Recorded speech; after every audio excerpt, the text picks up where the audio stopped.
Pendant les 15 prochaines minutes, on va parler un peu d'accessibilité, on va parler d'application et on va surtout parler de tests. Avant de commencer, déjà merci pour l'orga, merci Fondimo pour l'accueil, c'est cool. Moi, c'est Mahmoud, je suis développeur full stack Java React. J'ai quelques années, je me traîne quelques années de front et de design system derrière moi. Et ce qui est assez cool, c'est que vous allez pouvoir retrouver aussi ce talk-là sous forme d'article sur le blog de Shodo. Alors Shodo, c'est une ESN assez cool et avec un modèle social disruptif. Et sinon, sur mes différents canaux. Alors, on va commencer par une bonne nouvelle, globalement. On a gagné 1,5% de sites qui sont plus accessibles sur les 4 dernières années, ce qui est assez cool. Alors, on peut se dire aussi, en fait, c'est pas beaucoup, mais il faut quand même garder en tête que ce chiffre-là, il est à mettre en perspective avec l'évolution un peu frénétique des frameworks et donc du coup du code qui est produit du coup. Alors oui, c'est un beau chiffre, mais le souci de ça en fait, c'est qu'on part de très très loin. On part de vraiment très très loin. Et donc il y a beaucoup de travail à faire et c'est un euphémisme.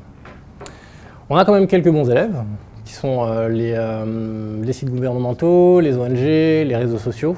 On sent que la prise de conscience prend plus ou moins à l'échelle internationale, française et européenne, grâce aussi à la réglementation qui est un peu plus stricte. Et du coup, les sociétés commencent à se mettre en marche sur ce sujet. Cette étude, elle est menée par un consortium qui s'appelle le WebAIM. Ils ont pris 1 million de sites et les ont testés sur des critères d'accessibilité qui sont dans la réglementation. On se rend compte, ce qui est assez dommage d'ailleurs, que dans les top défauts qu'on rencontre, c'est des choses assez simples au final. C'est quoi? C'est du contraste textuel qui est assez bas, c'est des textes alternatifs qui sont manquants sur les images, des boutons ou des liens vides. Finalement, des choses assez simples à corriger. Mais surtout, ce qui est assez dommageable dans ce truc-là, c'est que ce sont surtout des choses qui sont détectables par quasiment tous les outils d'accessibilité du marché.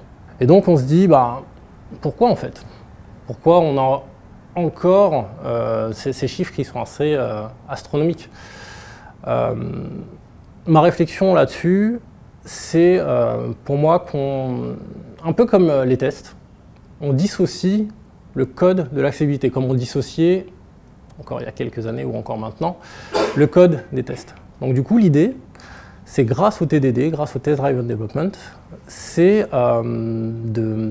d'intégrer l'accessibilité directement dans l'architecture, dans le design applicatif, avant même de pouvoir commencer à coder, avant même de produire son code de prod, et donc d'intervenir en amont. C'est le premier truc cool que va nous permettre Microsoft Playwright et son plugin Axe. En gros, on va pouvoir déterminer d'abord le niveau d'accessibilité qu'on veut imprimer sur notre page grâce à un test. Ce test va nous permettre en fait de décrire un peu tous les critères que l'on voudrait respecter. Et le second truc cool avec ces outils, c'est qu'on va pouvoir commencer à coder. Et au fur et à mesure des défauts qu'on va rencontrer, pouvoir les corriger avec de l'aide à la correction et avec une documentation ciblée. Alors, pour cette démo, un truc basique, on va prendre notre page, on va commencer à implémenter 2 features. Une première feature de présentation et une première feature d'avis. Truc assez simple au final. Donc là, du coup, on voit notre premier code avec les 2 composants de présentation et d'avis, pas de code de prod. Okay. On écrit notre test. Dans le test, il y a 2 choses qui sont importantes. La ligne avec Axe Builder, ce qui va nous permettre en fait de définir nos critères d'accessibilité, donc les WCAG, WCAG 2.1, EN 301, etc., etc. Et la deuxième ligne, c'est qu'est-ce qu'on veut au final dans l'assertion? On ne veut pas de défaut, donc aucune violation en bas. Et donc on y va, on écrit notre code de prod. Bien évidemment, ce test passe, vu qu'on n'a pas écrit de code de prod. Donc on écrit notre code de prod, assez basique, une section, un titre, un sous-titre, une image sans alternative textuelle, donc du coup c'est le défaut qu'on essaye de spotter. Et du coup, on lance nos tests avec la commande playwright test. Ce que ça nous donne, c'est du coup le test est en échec. Et en fait, on va pouvoir avoir ici, dans la sortie de playwright, du coup un descriptif sur les défauts d'accessibilité qu'on a rencontrés. On va avoir aussi du coup les balises HTML qui sont incriminées. Mais surtout, le truc assez cool, c'est on va avoir ce qu'ils appellent une help URL, du coup une URL dead. Si on accède à l'URL dead, on aura une documentation un peu plus fournie sur le défaut qu'on a rencontré. Mais surtout, ce qui est vraiment sympa, c'est du coup des suggestions de correction au final. Et ça, c'est pas mal pour gagner en vélocité sur, du coup, j'ai un défaut d'accessibilité, je ne connais pas forcément la réglementation ou ce qu'il faut faire. Du coup, on a cette aide-là qui permet d'aller un peu plus vite sur la correction. On revient sur notre code de prod. Donc, on a le défaut qui était ici où on n'avait pas d'alternative textuelle, donc il y a juste à le rajouter. Vous pourrez me dire ici, dans les IDE, ce qu'on propose, et d'ailleurs l'éditeur du plugin Axe propose aussi, c'est ce qu'on appelle un linter. Un linter, c'est une analyse de code statique qui permet du coup de mettre en surbrillance les éléments qui ne sont pas conformes en termes d'accessibilité directement dans l'IDE. Alors oui, sur ce défaut-là, il l'aurait spoté. Mais on va le voir avec la deuxième feature que du coup, il ne détecte pas tout en fait, il y a quelques limitations. On corrige notre défaut, ici, et on implémente du coup la deuxième section. Très simple, une section, un sous-titre et un paragraphe. Rien de particulier en fait au final. Le linter, lui, il va absolument rien détecter, ce qui est, dans notre cas, un faux négatif. Pourquoi? Parce qu'en lançant du coup nos tests, le playwright va nous expliquer en fait que on a défini un sous-titre qui ne respecte pas la sémantique de la page. En gros, on avait un H1, H2 sur la première section, et là on introduit un H4. Donc il y a un gap entre le H2 et le H4.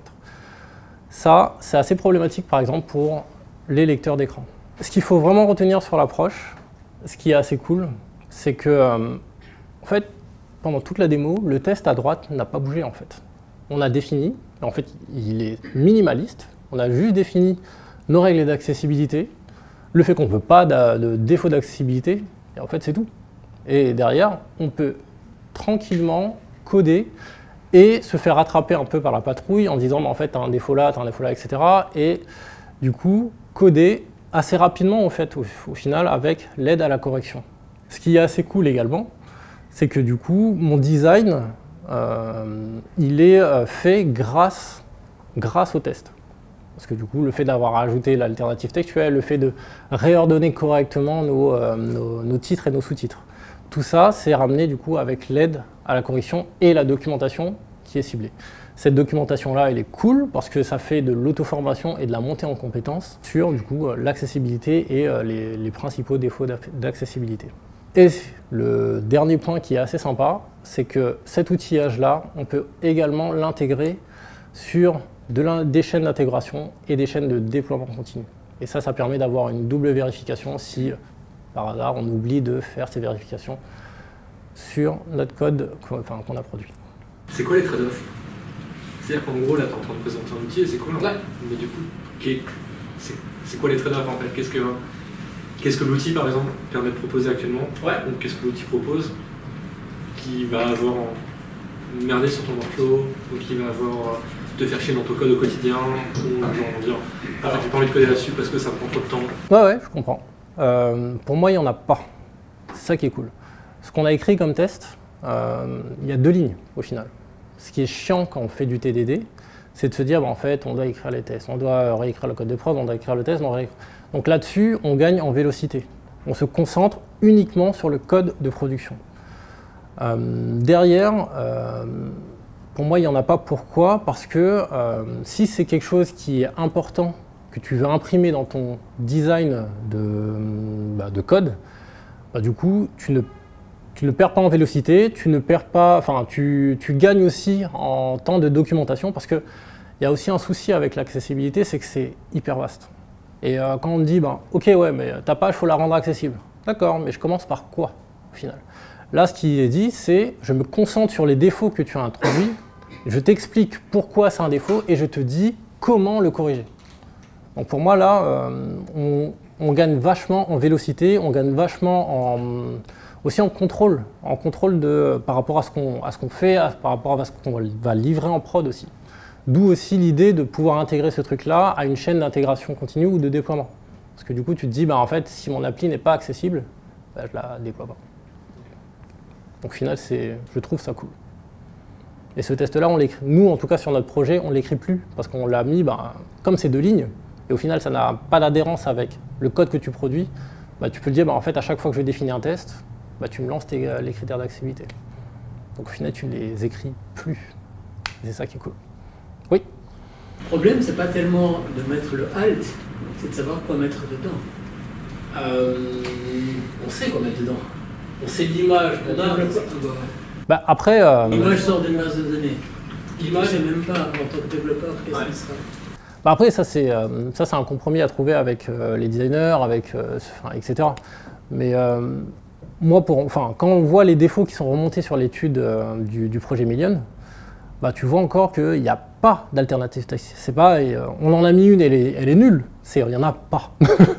Donc du coup, bah, c'est plus ça que je cible ici en fait. Et c'est ce qui est détectable aussi, pour le coup. Est-ce qu'on peut écrire un test pour scanner toutes les pages d'un site et de remonter toutes les erreurs d'un coup, ou est-ce qu'il faut écrire un test par page? Bah, en gros, c'est un test par page avec ce setup-là. Mais ce que tu peux dire aussi, c'est si tu as un sitemap, un fichier sitemap.xml dans ton fichier, tu peux lui dire, en fait, prends-moi toutes les entrées du sitemap et teste-les-moi toutes, en fait. C'est une idée qu'on a eue aussi sur notre projet, par exemple. Mais là, en l'occurrence, c'est un test par page, pour le coup.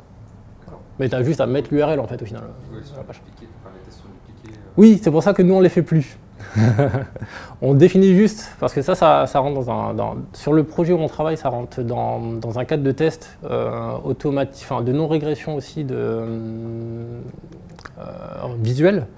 Donc du coup, on n'écrit plus les tests d'accessibilité, ils sont automatiquement imbriqués avec notre wrapper qui rajoute les tests d'accessibilité. Voilà. Est-ce qu'il y a une définition simple pour l'accessibilité? Non, c'est hyper complexe. Et la réglementation avance au fur et à mesure du temps aussi. Et tu peux regarder simplement la WCAG 2 ou un truc comme ça. Enfin, c'est énorme en fait en termes de documentation. Et jamais un humain pourrait intégrer ce truc-là et se dire « Ok, c'est cool, maintenant je vais coder. » Enfin, c'est juste humainement pas possible, quoi. Pardon, justement, il y a un petit micro pour... Alors, c'est pas juste des règles de bonne pratique, c'est surtout pour le rendre accessible pour des outils, pour des gens qui ont une déficience moteur, visuelle, enfin voilà, c'est plus ça en fait. Après, il y a aussi les règles de bonne pratique qui viennent avec la W3C, etc. Mais tout ça en fait, ça se rejoint un peu comme le SEO. Le SEO rejoint l'accessibilité sur plein de points en fait, au final. En fait, plus c'est facile à lire pour un robot, plus c'est facile à lire pour un outillage spécifique pour une personne déficiente. C'est de plus en plus intégré dans le score SEO de chaque page. En fait, un site web accessible, il aura un SEO généralement assez élevé. Parce qu'il y a beaucoup de points où ils se rejoignent en fait au final. Donc tu peux le vendre comme ça aussi, tu te dire en gros, si mon site est accessible, il sera beaucoup plus SEO. Et la réciproque est aussi vraie aussi. Si un site a un bon score SEO, généralement il a un plutôt bon score d'accessibilité. Toujours en fait, admettons que j'ai des... On va parler de cas particuliers, mais est-ce qu'il est capable de détecter des problèmes de contraste? Oui. Ok, j'ai un drop-down, est-ce qu'il est capable en fait de dire tiens en fait genre t'as un drop-down gros et là il faudra que tu mettes genre un area extended by, oui. Ou voir les modales, il est capable de détecter aussi? Oui. En gros, dans le test que j'ai écrit, là il est simple. En gros, j'accède à la page et je lance mon scan. Okay. Mais si tu as une modale à ouvrir, j'accède à la page, je clique sur le bouton, ça Playwright te le donne en fait comme API. Je clique sur le bouton pour ouvrir la modale et je lance mon scan. Pareil. Et lui il est capable de dire tiens en fait là il me montre en fait un attribut ARIA. Oui, il fait tout ça. En fait, tu le vois en fait sur tous les tags qui sont proposés, tu as toutes les réglementations qui sont dans les RGAA françaises. Donc normalement il fait tout ça. Alors il sait détecter toutes les règles d'accessibilité qui sont détectables par la programmation. Par contre, il y a des subtilités d'accessibilité pour certains publics qui ne sont pas forcément détectables par les outils. Donc ça, ça couvre à peu près, ces choses-là couvrent à peu près 60%. Mais on les a vus sur les graphes, bah, les trucs qui sont, les erreurs qu'on remonte le plus souvent, bah, c'est les trucs qui sont détectables, quoi. Donc c'est un peu dommage de passer à côté de ça. Est-ce que Playwright s'intègre avec des outils qui gèrent les éléments isolés comme Storybook ou Supernova? Oui, ça c'est complètement agnostique à la techno aussi. Oui. La techno, la plateforme, etc., etc. On fait tourner ça sur du Linux, on fait tourner ça sur du React, on fait tourner ça sur de l'Angular, etc. Ce qui est un truc assez cool aussi avec ça, c'est comme il est agnostique à tout framework, en fait il analyse le code qui est généré à la fin. Donc toute la syntaxe Angular ou React qui est compilée et transpilée, enfin, etc. En fait ça ne l'intéresse pas, c'est le résultat final qui l'intéresse. Donc ça c'est assez cool.